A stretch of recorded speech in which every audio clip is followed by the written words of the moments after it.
Hello food lovers, welcome to our channel. నేను మీ రాణి Eramsetti. Friends, ఈరోజు వంకాయ బంగాళదుంప మసాలా కర్రీ చేసి చూపించబోతున్నానండి.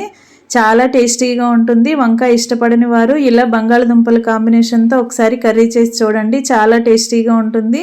ఇక ప్రాసెస్ స్టార్ట్ చేద్దాం. 1/2 kg బంగాళదుంపలు తీసుకుని పైన స్కిన్ అంతా తీసేసి ఇలా కొంచెం పెద్ద ముక్కలుగానే కట్ చేసి పెట్టుకోండి.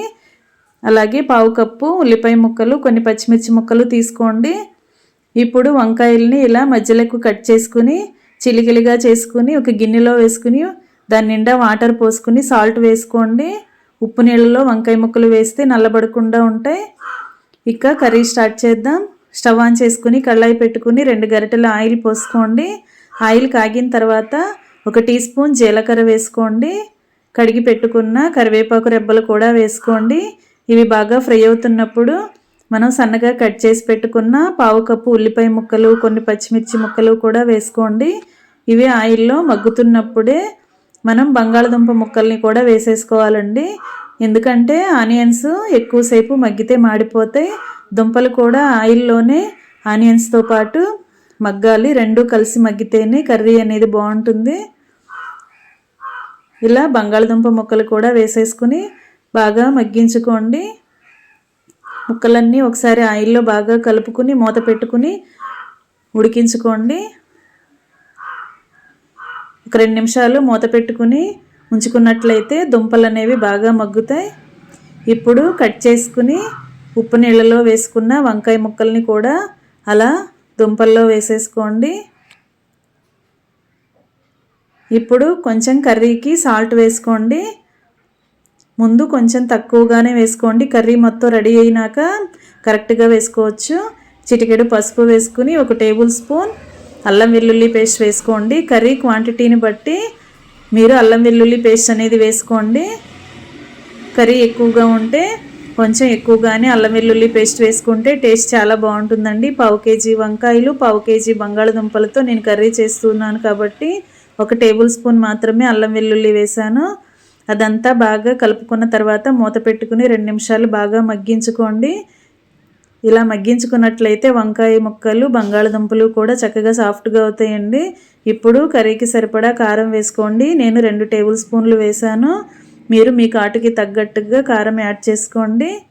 కారాన్ని ఒకసారి ముక్కల్లో మొత్తానికి ఒకసారి బాగా కలిపేసుకుని వాటర్ పోసుకుందాం. ముక్కలు ములిగే వరకు కూడా వాటర్ పోసుకోండి. నేను 2 గ్లాసులు వాటర్ పోసానండి. ఇప్పుడు వాటర్లోకి వంకాయ ముక్కలు, బంగాళదుంప ముక్కలు కరెక్ట్గా ములిగే వరకు సర్దుకోండి. ఇలా బాగా కలిపేసుకోండి.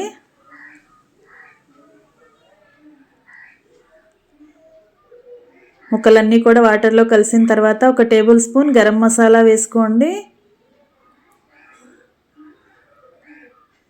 మసాలా అంతా కూడా కర్రీలో ఒకసారి బాగా కలిపేసుకుని మూత పెట్టుకుని ఉడికించుకుందాం. ఇలా ఒక 5 మినిట్స్ బాగా ఉడికించుకున్నట్లయితే, హై ఫ్లేమ్లో ఉడికించుకున్నట్లయితే ముక్కలు అనేవి బాగా మగ్గుతాయండి, ఉడుకుతాయి. ఇప్పుడు ఒకసారి మూత తీసుకుని చూసుకున్నట్లయితే ముక్కలు అనేవి చక్కగా మగ్గాయి.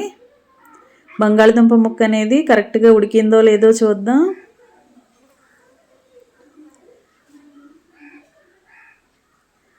ఒకసారి కర్రీని టేస్ట్ చూడండి. సాల్ట్ కానీ, కారం కానీ, గరం మసాలా కానీ మీ టేస్ట్కి తగ్గట్టుగా లేకపోతే యాడ్ చేసుకోండి.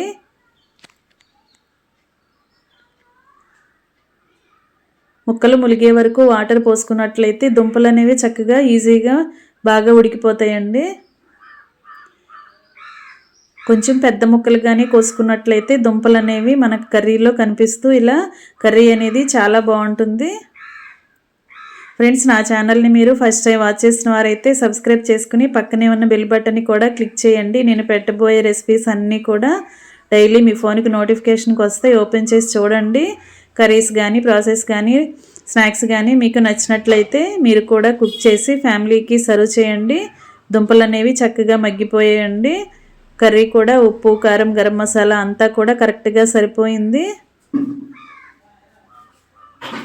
కొంచెం చిక్కబడిన తర్వాత మూత పెట్టుకుని స్టవ్ ఆఫ్ చేసుకోండి. ఇంకా రెడీ అయిపోయిందండి వంకాయ బంగాళదుంప మసాలా కర్రీ. ఇలా వండి మీరు కూడా ఫ్యామిలీకి సర్వ్ చేయండి. Thanks for watching. నేను మీ రాణి ఎర్రంశెట్టి.